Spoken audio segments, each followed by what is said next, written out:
کیا آپ جانتے ہیں کہ 12 مہینوں میں ایک مہینہ ایسا بھی ہے جس کو اللہ رب العزت نے اپنی طرف منسوب کیا ہے، اور رسول اللہ صلی اللہ علیہ وسلم نے اسے شہر اللہ یعنی اللہ کا مہینہ قرار دیا ہے؟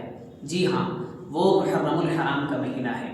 محرم یہ ان 4 عظمت والے اور حرمت والے مہینوں میں سے ایک ہے جنہیں اللہ رب العزت نے قرآن مجید میں کچھ یوں بیان فرمایا ہے: ان عدۃ الشہور عند اللہ 12 شہرا فی کتاب اللہ یوم خلق السماوات والارض منها 4 حرم۔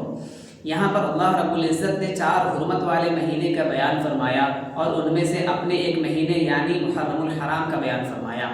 اب سوال یہ پیدا ہوتا ہے کہ اسے شہر اللہ یعنی اللہ کا مہینہ کیوں قرار دیا گیا؟ تو رسول اللہ صلی اللہ تعالیٰ علیہ وسلم نے ارشاد فرمایا: افضل الصیام بعد رمضان شہر اللہ المحرم، یعنی رمضان کے بعد سب سے بہترین روزے اور سب سے افضل روزے یہ اللہ کے مہینے یعنی محرم الحرام کے روزے ہیں۔ یہی وجہ ہے کہ علماء کرام نے بیان فرمایا کہ اس مہینے کو اللہ کی طرف منسوب کرنا کوئی معمولی بات نہیں ہے، بلکہ اس سے اس کی عزت و عظمت اور فضیلت کا پتہ چلتا ہے۔